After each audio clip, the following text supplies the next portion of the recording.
नमस्कार। इस विश्लेषण में आपका स्वागत है।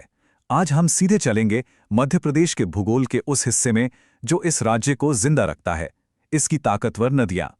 ये समझ लीजिए, आज हम कोई आम मैप नहीं देखने वाले, बल्कि एक डायनामिक 3D कार्टोग्राफिक सफर पर निकलेंगे, जहां हम इन जीवन रेखाओं यानी लाइफ लाइन्स को बिल्कुल करीब से समझेंगे।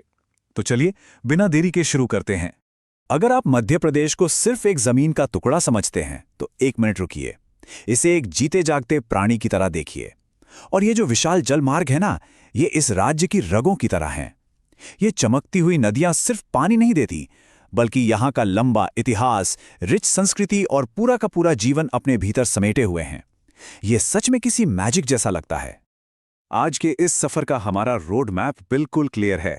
हम 4 मुख्य नदियों को एक्सप्लोर करेंगे। पहला, चंबल और उसके बीहड़। दूसरा, सुनहरी सोन नदी। तीसरा, पश्चिम की ओर बहने वाली ताप्ती। चौथा, बुंदेलखंड की जान बेतवा। और लास्ट में इन सब का एक छोटा सा रिकैप। इन लाइफलाइंस का स्केल देखिए, मतलब सच में कितना विशाल है इनका आकार। ये नदियां किसी एक दिशा की मोहताज नहीं है। कोई उत्तर की तरफ भाग रही है, कोई उत्तर पूर्व, तो कोई सीधा पश्चिम की तरफ। और पता है मजे की बात क्या है? यही अलग अलग दिशाओं का बहाव मिलकर इस राज्य की नेचुरल बॉर्डर्स यानी प्राकृतिक सीमाओं को तय करता है। तो चलिए आगे बढ़ते हैं हमारे पहले पड़ाव की तरफ, चंबल, मिथक और बीहड़। अब जरा इस नदी के सफर को समझिए। चंबल शुरू होती है विंध्या श्रेणी के जाना पाव से, जो कि इंदौर के पास वांचू टॉइंट है।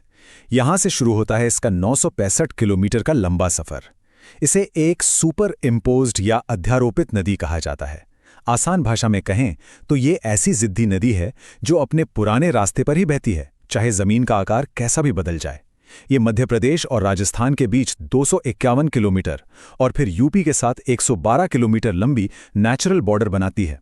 अंत में क्या होता है? इटावा के पास पंचनाथ संगम में जाकर ये यमुना से मिल जाती है। चंबल का ना पौराणिक काल से ही बहुत बड़ा नाम रहा है। पौराणिक कथाओं में इसे कामधेनु कहा गया है। एक और प्राचीन नाम जो सुनने में आता है वो है चर्मवती या धर्मवती।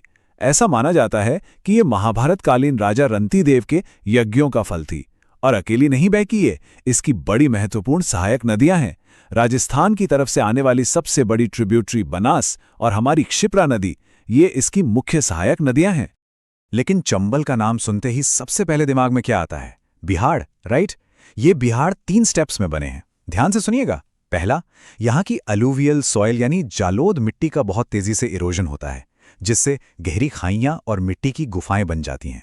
दूसरा, वक्त के साथ ये बिहाड़ इतने दुर्गम हो गए कि यहाँ पहुंचना लगभग नामुमकिन हो गया और ये फूलन देवी जैसे दासियों और बागियों के छिपने का परफेक्ट ठिकाना बन गए। तीसरा स्टेप था बदलाव का। 1971 में बिहार सुधार योजना शुरू हुई, जिसने इन बागियों को आत्मसमर्पण करने पर मजबूर किया। था ना ये काफी ड्रामेटिक? चलिए अब मैप में थोड़ा पूर्व की ओर चलते हैं। दूसरा हिस्सा, स्वर्णा सहायक नदी। सोन नदी का यह सुनहरा रास्ता अनूपपुर जिले के अमरकंटक में सोनमुंडा से निकलता है। फिर ये करीब 780 किलोमीटर का सफर तय करके बिहार के दिनापुर के पास दाहिने तट से सीधे गंगा में मिल जाती है। और आप जानते हैं, ये गंगा की दूसरी सबसे बड़ी ट्रिब्यूटरी है। लेकिन जो बात इसे सबसे अलग बनाती है वो है इसकी आइडेंटिटी। इसे स्वर्णभद्रा के नाम से जाना जाता है और दिलचस्प बात यह है कि इसे एक पुरुष रूप नदी यानी मेल रिवर माना जाता है। यहां तक कि प्राचीन भूगोलवेत्ता पॉटलेमी ने भी इसका जिक्र किया था और इसे सोआ नाम दिया था। और हां, जोहिला इसकी मुख्य सहायक नदी है जो दशरथ घाट पर इससे आकर मिलती है। अब आते हैं हमारे तीसरे पड़ाव पर, तप्ती पश्चिमी मोहाना। अब इस नदी का पैटर्न बाकियों से बिल्कुल अलग है। ताप्ती नदी बैतूल जिले के मुल्ताई से निकलती है और ये नर्मदा के बिल्कुल पैरेलल एक भ्रंश घाटी यानी रिफ्ट वैली में पश्चिम दिशा की ओर बहती है। 2 पहाड़ों के बीच की गहरी खाई में 724 किलोमीटर का लंबा सफर और ये राज्य की दक्षिणी सीमा बनाती है। इसका पौराणिक रूप भी कम रोचक नहीं है। इसे सूर्यपुत्री और शनि की बहन माना जाता है। स्कंद और विष्णु पुराण की माने तो ताप्ती में स्नान करने से शनि का गुस्सा शांत होता है। शायद इसीलिए स्थानीय लोग इसे प्यार से तापी गंगा भी कहते हैं। ताप्ती के अंत को समझने के लिए थोड़ा सा ज्योग्राफी समझना जरूरी है। क्या आपने एस्चुरी या ज्वार नदमुख का नाम सुना है? देखिए, ये एक ऐसा तटीय जल क्षेत्र होता है जहां एक बहुत तेज बहने वाली नदी सीधे समुद्र में जा गिरती है। अब क्योंकि भाव इतना तेज होता है, वहां मिट्टी या गाद इकट्ठा नहीं हो पाता, तो नतीजा क्या होता है? एक ट्रेडिशनल डेल्टा बनने के बजाय वहां एक विशाल एस्चुरी बन जाती है। और तप्ती बिल्कुल यही करती है। तेज बहाव के साथ जब ये खंबत की खाड़ी में गिरती है तो एक बहुत बड़ी एस्चुरी बनाती है। रिफ्ट वैली से इसका तेज और सीधा फ्लो इसको मजबूर कर देता है कि ये बिना ब्रांचेस बनाए सीधे अलियाबेट द्वीप के पास समुद्र में जा मिले। इसके किनारे काफी फेमस ऐतिहासिक शहर बसे हैं, जैसे बुरहानपुर जहां वो काला ताजमहल स्थित है, और सूरत, और पूर्णा और उतावली वो इसकी मुख्य सहायक नदियां हैं। अब वापस उत्तर की तरफ चलते हैं, चौथे भाग पर, बेतवा, बुंदेलखंड की संस्कृति।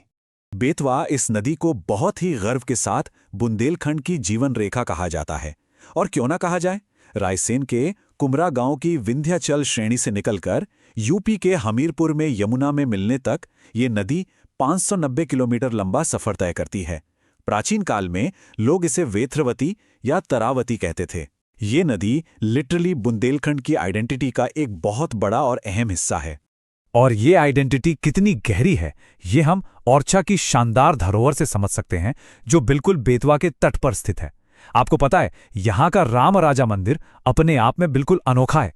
ये पूरे भारत में शायद अकेला ऐसा मंदिर है जहां भगवान राम को एक राजा की तरह पुलिस की बंदूकों की सलामी दी जाती है। कमाल की बात है ना। और वहीं कंचना घाट, जहां केशव दास ने अपनी फेमस रचना रसिक प्रिया लिखी थी, वो भी इसी नदी के किनारे का जादू है। चलिए अब पांचवें और आखिरी हिस्से पर आते हैं, प्रमुख नदियों का सारांश। पूरा सफर तय कर लिया हमने, अब इस डाटा को फटाफट समराइज कर लेते हैं। चंबल वंचू पॉइंट इंदौर से निकलकर 965 किलोमीटर बहकर इटावा में यमुना में मिलती है। सोन अमरकंटक से निकलती है, 780 किलोमीटर चलती है और बिहार में गंगा में जा मिलती है। तप्ती मुल्ताई से निकलकर 724 किलोमीटर पश्चिम में बहकर खंबात की खाड़ी में गिरती है। और आखिर में बेतवा रायसेन से शुरू होकर 590 किलोमीटर का सफर तय करती है और यमुना में मिल जाती है। ये समरी इस पूरी ज्योग्राफिकल मशीनरी को क्लियर कर देती है, राइट?